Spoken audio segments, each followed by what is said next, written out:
கஃப்லா என்பது ஒரு ஆன்மீக நோய் என்பதை அவர்கள் வலியுறுத்தி எழுதியிருக்கிறார்கள்.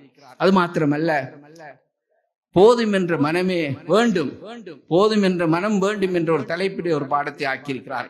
அன்புக்குரிய சகோதரர்களே, போதும் என்ற மனம் இல்லாததன் காரணமாகத்தான் போதும் என்ற மனம் வேண்டும், அத்தகைய மனம் இல்லை என்றால் அதுவும் ஒரு உளநோய் என்பதை விளக்கி இருக்கிறார். இந்த போதும் என்ற மனம் இல்லாததன் காரணமாகத்தான் இன்றைக்கு மனிதர்கள் நிறைய பேர் விரக்தியின் விளிம்பிலே வாழ்ந்து கொண்டிருப்பதை பார்க்கிறோம். கடந்த காலங்களிலே எங்களுடைய பெற்றோர்கள் மூதாதையர்களிடத்திலே அவர்களுடைய வாழ்க்கையில் இருந்த சந்தோஷத்துக்கு பின்னால் இருந்த ஒரே தாரகை மந்திரம் போதும் என்ற மனமே பொன் செய்யும் மருந்து என்பது. இன்று போதும் என்ற மனமே என்றால் என்ன என்று கேட்கின்ற அளவுக்குத்தான் நிலைமை மாறி இருக்கிறது. பக்கத்து மாடி வீட்டை பார்த்த பாத்திமா தன்னுடைய கணவனிடத்திலே சொல்கிறாள், இது போன்ற ஒரு மாடி வீட்டை நீங்கள் எப்போது எங்களுக்கு கட்டித்தரப் போகிறீர்கள்? அவன் கேட்கிறான், இருக்கின்ற வீட்டிலே என்ன குறை? அவள் சொல்கிறாள், எங்களுக்கும் ஒரு மாடி வீட்டில் வாழ ஆசை இருக்கிறது, இதை கட்டித்தர உங்களுக்கு வக்கில்லையா என்று கேட்கிறாள். அந்த கணவன் உள ரீதியாக தாக்கப்படுகிறான். போதாமைக்கு நீங்களும் ஒரு மனுஷனா என்று கேட்கிறாள். அதையும் தாங்கிக் கொள்கிறான். நீங்களும் ஒரு ஆம்பளை ஆண்டு கேட்கிறான். அதனால் அதற்கு பின்னரும் அவனால் தாங்க முடியவில்லை. எப்படியாவது மாடி வீடு கட்டுவது என்று முடிவு செய்கிறான். என்ன செய்வது? மனைவியின் நச்சரிப்பு தாங்க முடியாமல் மாடி வீடு கட்டுவது என்று முடிவு செய்தாலும் கோடிகள் சம்பாதித்தால் தானே மாடி வீடு கட்ட முடியும். முடிவு செய்கிறான், நான் கோடிகளில் சம்பாதிப்பேன் என்று. என்ன வழிபட்டேனும் கோடிகளில் சம்பாதிப்பேன் என்று மனைவியின் நச்சரிப்பு தாங்க முடியாமல் முடிவெடுத்த கணவன் மனித குலத்துக்கே எதிரான அடுத்த பரம்பரையே அழித்துவிடக்கூடிய போதை பொருளை கடத்தியேனும் விற்றேனும் நான் சம்பாதிப்பேன் என்று எடுத்த அந்த வைராக்கியத்தின் விளைவு அவன் இன்று சிறையிலே வாடுகிறான். அவனுடைய மனைவியும் குடும்பமும் இங்க சின்னாபின்னமாகி சீரழிந்து சமூகத்துக்கு பாரமாகி அவர்கள் சீரடைந்து கொண்டிருக்கிறார்கள். பிள்ளைகள் வீதியிலே அலைந்து கொண்டிருக்கிறார்கள். இந்த நிலை எங்களுடைய சமூகத்தில் இருக்கிறதா இல்லையா என்று சிந்தித்து பாருங்கள் சகோதரர்களே. ஸல்லல்லாஹு அலைஹி வஸல்லம் அவர்கள் கேட்டார்களே சஹாபாக்களை பார்த்து, உங்களில் யார் நான் சொல்கின்ற இந்த உபதேசங்களை என்னிடம் இருந்து பெற்று செயற்படுத்துவதற்கு மற்றவர்கள் சொல்லிக் கொடுப்பதற்கு தயார் என்று கேட்ட பொழுது அபூ ஹுரைரா ரலியல்லாஹு அன்ஹு அவர்கள் நான் தயார் என்று முன்வந்த பொழுது அவர்களுடைய கையை பிடித்து 5 உபதேசங்களை ஸல்லல்லாஹு அலைஹி வஸல்லம் சொல்லிக் கொடுத்தார்கள். அதில் ஒன்றுதான் இர்த பிமா கஸமல்லாஹு லக தகுன் அக்னன் நாஸ். இர்த பிமா கஸமல்லாஹு லக தகுன் அக்னன் நாஸ். நீ அல்லாஹ் உனக்கு நசீபாக்கி எதனை தந்தானோ அதை கொண்டு போதுமாக்கிக் கொள். அது உலகத்திலேயே நீதான் பெரும் செல்வந்தனாக மனசால் வாழ முடியும் என்று அபூ ஹுரைரா ரலியல்லாஹு அன்ஹு அவர்களுக்கு சொல்லிக் கொடுத்தார். அன்புக்குரிய சகோதரர்களே, இஸ்லாம் ஒரு வரையறையை சொல்கிறது. போதும் என்ற மனம் வேண்டும் என்ற தலைப்பிலே உஸ்தாத் அவர்கள் இந்த விடயங்களை பேசுகிறார்கள். அவர்கள் சொல்கிறார்கள், ஸல்லல்லாஹு அலைஹி வஸல்லம் அவர்கள் காட்டி தந்த வழிமுறை எங்களை நாங்கள் மற்ற மனிதர்களை பார்த்து அவர்களை போன்று வாழ வேண்டும் என்று ஆசைப்படாமல் இருப்பதற்குரிய வழி ஸல்லல்லாஹு அலைஹி வஸல்லம் சொன்னார்கள். உன்துரு இலா மன் ஹுவ அஸ்ஃபலு மின்கும் வலா தன்துரு இலா மன் ஹுவ ஃபௌகக்கும். உங்களை விட தரத்தில் குறைந்தவர்களை பாருங்கள். அல்ஹம்துலில்லாஹ், நடந்து போகின்ற ஒரு மனிதனை பார்த்து ஒரு மோட்டார் சைக்கிளிலே போகின்றவன் திருப்திப்பட வேண்டும் அல்லாஹ்வுக்கு. அப்போதுதான் அல்ஹம்துலில்லாஹ் என்று நன்றி செலுத்துகின்ற ஒரு பண்பு வரும். எனவே தான் ஸல்லல்லாஹு அலைஹி வஸல்லம் சொன்னார்கள், உன்துரு இலா மன் ஹுவ அஸ்ஃபலு மின்கும் வலா தன்துரு இலா மன் ஹுவ ஃபௌகக்கும். உங்களை விட தரத்தில் கூடியவர்களை பார்க்காதீர்கள். ஃபஇன்னஹு அஜ்தரு அல்லா தஸ்தரு நிஅமத்தல்லாஹி அலைக்கும். அல்லாஹ் உங்களுக்கு புரிந்த அருள்களை நீங்கள் குறைத்து மதிப்பிடாமல் இருப்பதற்கு அதுதான் ஒரே வழி என்று ஸல்லல்லாஹு அலைஹி வஸல்லம் அவர்கள் சொல்லி தந்தார்கள். அன்புக்குரிய சகோதரர்களே, பெரியோர்களே, எங்களிடம் இன்று காணாமல் போன ஒரு பண்புதான் போதும் என்ற மனம் இல்லாமல் இருப்பது. ஸல்லல்லாஹு அலைஹி வஸல்லம் இன்னும் ஒரு ஹதீஸிலே சொன்னார்களே, அதையும் உஸ்தாத் அவர்கள் இந்த நூலிலே குறிப்பிடுகிறார்கள். மன் அஸ்பஹ மின்கும் ஆமினன் ஃபீ சிர்பிஹி முஆஃபா ஃபீ ஜஸதிஹி இந்தஹு கூத்தி யௌமிஹி ஃபகஅன்னமா ஹீஸத் லஹு துன்யா. ஸல்லல்லாஹு அலைஹி வஸல்லம் சொன்னார்கள், காலை பொழுது ஒரு மனிதன் அடைகின்ற நேரத்திலே அவனிடத்திலே வாழுகின்ற இடத்திலே அல்ஹம்துலில்லாஹ் பாதுகாப்பாக இருக்கிறார். முஆஃபா ஃபி ஜஸதி, அவருடைய உடல் ஆரோக்கியமாக இருக்கிறது. அல்ஹம்துலில்லாஹ். அன்றைய நாளுக்கு தேவையான அன்றாடத்தை வாழ்க்கைக்கு தேவையான உணவு அவனிடத்திலே இருக்கிறது. இந்த மூன்றும் ஒருவனிடத்திலே இருந்தால் அவனுக்கு முழு உலகமுமே அல்லாஹ் வழங்கியது போன்று என்று ஸல்லல்லாஹு அலைஹி வஸல்லம். அந்த மனம் வேண்டும். அன்புக்குரிய சகோதரர்களே, இருப்பதையும் அருளாக பார்க்க வேண்டும், இல்லாததையும் அருளாக பார்க்க வேண்டும், இழந்ததையும் அருளாக பார்க்க வேண்டும், கிடைத்ததையும் அருளாக பார்க்க வேண்டும். அப்போதுதான் அல்லாஹ்வுக்கு நன்றி செலுத்துகின்ற மனம் எங்களிடம் வரும். இந்த நேரத்திலே எங்களோடு உஸ்தாதுடைய ஒரு மாணவன் தான், எங்களுடைய அன்புக்குரிய மாணவன், எங்களோடு நலிமியாவிலே படித்துக் கொண்டிருந்தார். அவர் ஒரு பலவீனமான மாணவர். அவருடைய பெயர் சித்திக் ரஹிமஹுல்லா.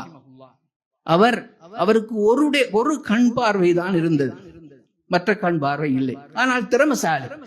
வகுப்பிலே போட்டியிட்டு எங்களோடு 2வது 3வது நிலைக்கு வருவார். ஆனால் அவரிடத்திலே இருந்த ஒரு நல்ல பண்பு, எப்போதும் சந்தோஷமாக இருப்பார். ஒரு நாள் அந்த மாணவரிடத்திலே கூட படிக்கின்ற எங்களுடைய ஒரு சக நண்பர் கேட்டார், சித்திக், உங்களுக்கு ஒரு கண் பார்வை இல்லை, இதனை என்றாவது நீங்கள் குறையாக பார்த்திருக்கிறீர்களா என்று கேட்டார். அவர் என்ன பதில் சொல்லியிருப்பார் என்று நினைக்கிறீர்கள்? அவர் ஒன்றும் சொல்லவில்லை, அமைதியாக இருந்துவிட்டு சும்மல துஸ்அலுன்ன யௌமைதின் அனின் நஈம் என்ற வசனத்தை மட்டும் ஓதி காட்டினார். சுப்ஹானல்லாஹ். அவருடைய பார்வையை பாருங்கள், பாசிட்டிவான பார்வை. அவர் இழந்திருக்கிறார் ஒரு கண் தான், அவருக்கு பார்வை இருக்கிறது. அவரிடம் கேட்கப்படுகிறது, உங்களுடைய கண் பார்வை இல்லை என்பதை என்றாவது குறையாக பார்த்திருக்கிறீர்கள். அவர் சொன்ன பதில் என்ன தெரியுமா? உங்களுக்கு அல்லாஹ் வழங்கிய நியாமத்துக்களை, அருள்களை பற்றி மறுமையில் ஒவ்வொன்றாக நிச்சயம் விசாரிக்கப்படும் என்ற வசனத்தை மாத்திரம் ஓதி காண்பித்தார். அதோடு அவர் சொல்ல வந்த தத்துவம் என்னவென்றால், அல்லாஹ் எனக்கு 2 கண்களை ஒரு கண்ணை தந்திருக்கிறான், உங்களுக்கு 2 கண்களை தந்திருக்கிறான். 2 கண்களினால் என்ன செய்தீர்கள் என்று மறுமையில் விசாரிக்கின்ற நேரத்திலே உங்களுக்கு இருக்கின்ற விசாரணையில் அரைவாசி எனக்கு குறையும். அல்ஹம்துலில்லாஹ். அதுவும் ஒரு அருள். அல்லாஹ் தந்த 2 கண்களை கொண்டு நீ என்ன செய்தாய் என்று விசாரிக்கின்ற நேரத்திலே எனக்கு ஒரு கண்ணை கொண்டு விசாரணை இருக்கும், அரைவாசி விசாரணை குறையும். என்னுடைய கண் பார்வை மூலம் நான் செய்த பாவத்திலே 2 கண் பார்வைக்கு நான் செய்த பாவங்களை விட அரைவாசி அவருக்கு குறை. இதைத்தான் பாசிட்டிவ் சொல்வார்கள், சுபமான பார்வை என்று சொல்வார்கள். நான் ஆரம்பத்தில் சொன்னேன், இருப்பதையும் அருளாக பார்க்க வேண்டும், இழந்ததையும் அருளாக பார்க்க வேண்டும், கிடைத்ததையும் அருளாக பார்க்க வேண்டும், கிடைக்காததையும் அருளாக பார்க்க வேண்டும். இது ஒரு மூமினுடைய பண்பாக இருக்க வேண்டும். அல்லாஹ்வுடைய அருளினால் அந்த மனிதர் எவ்வளவு எளிமையாக கடந்த 3 வருடங்களுக்கு அன்புக்குரிய சகோதரர்களே, நான் ஒரு படிப்பினைக்காக எங்களோடு படித்த ஒரு சகோதரருடைய சம்பவத்தை இந்த இடத்துல ஞாபகப்படுத்தி, உண்மையில் அவர் பலவீனமான ஒருவராக இருந்தாலும் வரக்காப்புளை நாங்கல்லையிலே வாழ்ந்து கொண்டிருந்தவர். அவர் கடந்த 3 வருடங்களுக்கு முன் ரமலானிலே வஃபாத் ஆகி போனார். அல்லாஹ்வுடைய அவருடைய கபரை சொர்க்க பூஞ்சாலையாக ஆக்குவானா. சாதாரணமாக வாழ்ந்த அவருக்கு ஆசிரியர் தொழில், அதன் மூலம் கிடைக்கின்ற வருமானத்தை தவிர வேறு எதுவும் கிடையாது. அவர் மேலதிக வகுப்புகளை கூட நடத்துவதில்லை. ஆனால் அவருக்கு 6 பிள்ளைகள். அந்த பிள்ளைகள் எல்லோரையும் அவருடைய கல்வி விடயத்திலே கவனம் செலுத்தி மிக கவனமாக வளர்த்தார். ஜமாஅத்து தப்லீகிலே அதிகம் ஈடுபடுவார். இங்குள்ள ஜமாஅத்து தப்லீகை சேர்ந்த சகோதரர்கள் இருந்தால் அவர்களுக்கு தெரியும். நாங்கள் சித்திக் மௌலவி என்றால் தெரியும். அவர் வாழ்ந்த வீட்டை நாங்கள் சென்று பார்த்த பொழுது, நாங்கள் கிராமத்திலே ஒரு ஆற்றோரத்திலே எங்களுடைய சுனாமி வீட்டு திட்டத்துக்கு கட்டி கொடுத்த வீட்டினும் அறவாசி இருக்கும். அப்படி ஒரு வீட்டிலே அவர் வாழ்ந்து கொண்டிருந்தார். 6 பிள்ளைகள். 6 பிள்ளைகளையும் அவருடைய கல்வி உடையத்திலே 5 பெண் பிள்ளைகள், ஒரு ஆண் பிள்ளை, கடைசி பிள்ளை. அந்த மூத்த பிள்ளையை படிப்பித்து ஒரு மௌலவி, ஒரு வியாபாரம் செய்யக்கூடிய ஒரு நல்ல மௌலவிக்கு திருமணம் முடித்து கொடுத்தார். இரண்டாவது பிள்ளை அவர் தப்லீக் சிந்தனை உள்ளவராக இருந்தாலும் ஆயிஷா சித்திகா கல்லூரியிலே கொண்டு போய் சேர்த்து பட்டதாரியா ஆக்கி முகாமைத்துவ துறையிலே பேராதனை பல்கலைக்கழகத்திலே நான் நினைக்கிறேன் கடைசி வருடத்திலே படிக்கிறது. இரண்டாவது பிள்ளை ஜப்னா கேம்பஸ்லே மெடிக்கல் ஃபேக்கல்டிலே அந்த பிள்ளை 3வது வருடத்திலே படிக்கிறது. 4வது பிள்ளை கடந்த வருடத்துக்கு முந்தின வருடம் பேராதனை பல்கலைக்கழகத்துக்கு ஃபேக்கல்டி ஆஃப் மெடிசனுக்கு அடுபட்டு தெரிவு செய்யப்பட்டு சென்றிருக்கிறது. அடுத்த 2 பிள்ளைகளும் திறமையாக படிக்கிறார்கள். அன்புக்குரிய சகோதரர்களே, எப்போதும் சிரித்துக் கொண்டே சந்தோஷமாக இருக்கும். அந்த வீட்டிலே வாழ்ந்தது மாத்திரமல்ல, அவருடைய ஜனாசாவுக்கு சென்ற பொழுது சொன்னார்கள், அவர் வீட்டிலே மனைவிக்கு தேங்காய் துருவி கொடுப்பது முதல், கீரை துப்புரவு செய்து கொடுப்பது முதல், பக்கத்திலே ஓடுகின்ற ஆத்திலே ஆடைகளை உடுப்புகளை கழுவுவது வரை அத்தனையும் மனைவிக்கு உதவி செய்வாராம்.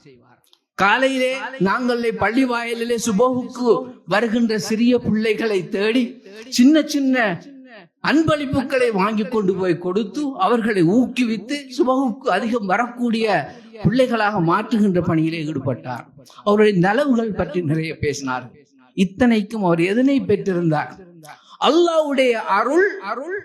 அவர் ஒரு சாலிஹான மனிதராக வாழ்ந்ததன் விளைவாக இருக்கலாம். அல்லாஹு ஆலம் லா நுஸக்கி அலல்லாஹி அஹதன். அவருடைய பிள்ளைகளுக்கு அல்லாஹ் அருள் பாலித்தார். சூரத்துல் கஹ்ஃபிலே ஹதர் அலைஹிஸ்ஸலாத்து வஸ்ஸலாம் அவர்களுக்கும் மூசா அலைஹிஸ்ஸலாத்து வஸ்ஸலாம் அவர்களுக்கும் அந்த நடந்த சம்பாஷணையும் பிரயாணமும் பற்றி சூரத்துல் கஹ்ஃப் பேசுகின்ற நேரத்திலே 3வது சம்பவம், அம்மல் ஜிதாரு ஃபகான லிகுலாமைனி யதீமைனி ஃபில் மதீனா வகான தஹ்தஹு கன்ஸுல் லஹுமா வகான அபூஹுமா ஸாலிஹான் குர்ஆன் சொல்கிறது. அந்த ஹதர் அலைஹிஸ்ஸலாம் ஒரு கிராமத்துக்கு போகின்ற பொழுது சாய்ந்திருந்த மதிலை நிமித்தி கட்டிவிட்ட நேரத்திலே காரணம் மூசா அலைஹிஸ்ஸலாம் கேட்ட பொழுது சொன்னார்கள், இந்த மதிலுக்கு கீழால் ஒரு புதையல் இருக்கிறது. இந்த புதையல் 2 யதீம்கள் அனாதைகளுக்கு சொந்தமானது. அவர்கள் பெரியவர்களாக வளர்ந்த அந்த புதையலை எடுக்கும் வரை யாரும் திருடி வராமல் இருப்பதற்காக செய்தேன். வக்கான அபூஹுமா ஸாலிஹா. அந்த 2 பிள்ளைகளுடைய தந்தையும் சாலிஹான ஒரு தந்தையாக வாழ்ந்தவர். எனவே ஒரு மனிதன் சாலிஹாக வாழ்ந்தால் அவன் பரம்பரையே அல்லாஹு தஆலா காப்பாற்றுவார்.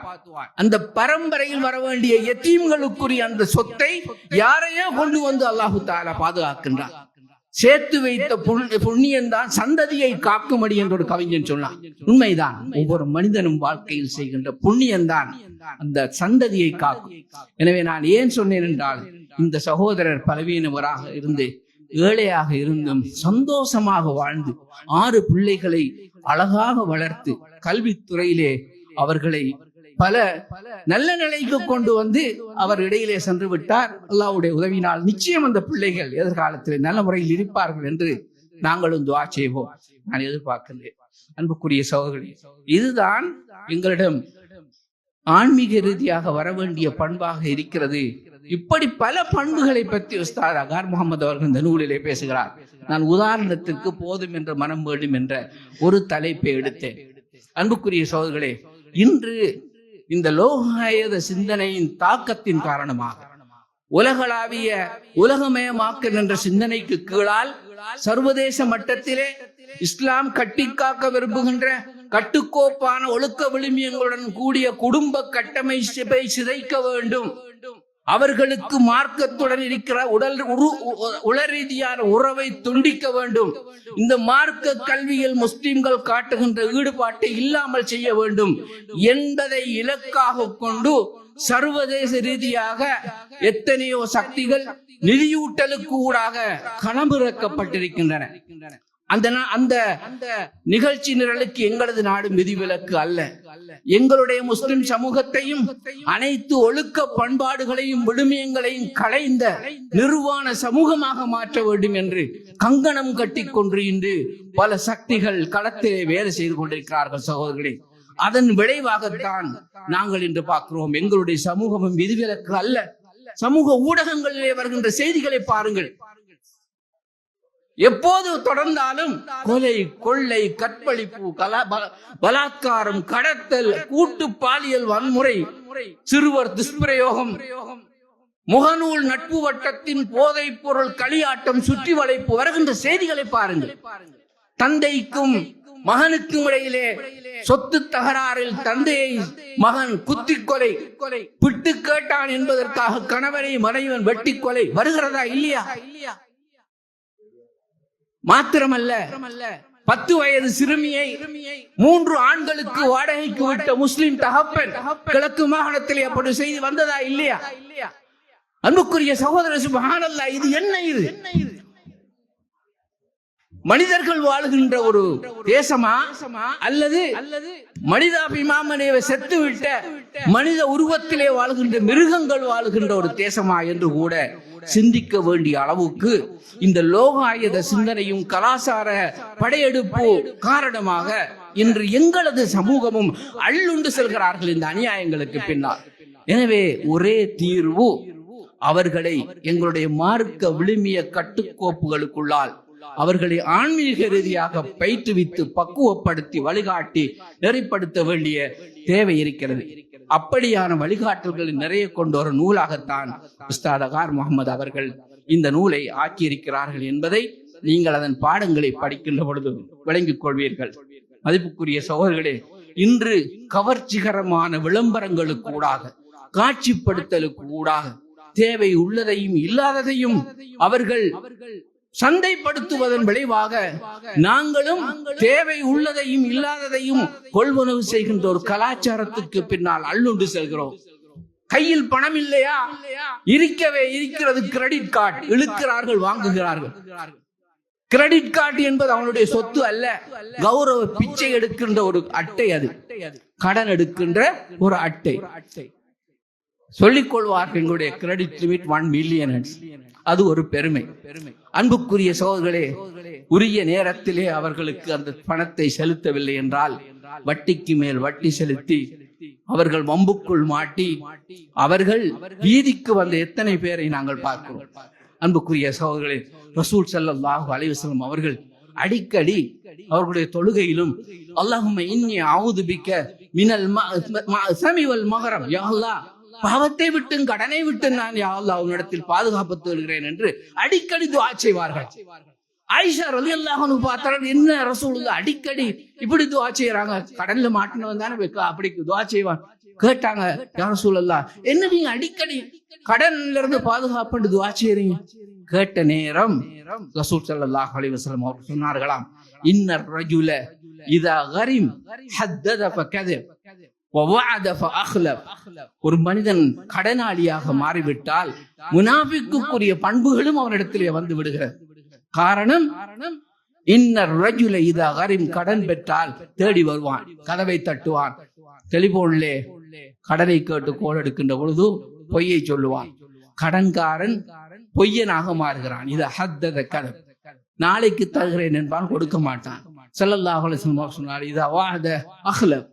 எனவே பேசினால் போய் பேசுவான், வாக்களித்தால் மாறு செய்வான். முனாஃபிக்குரிய பண்புகளை எல்லாத்தையும் கொண்டு வந்து சேர்க்கும் இந்த கடன் என்ற முசீபத்.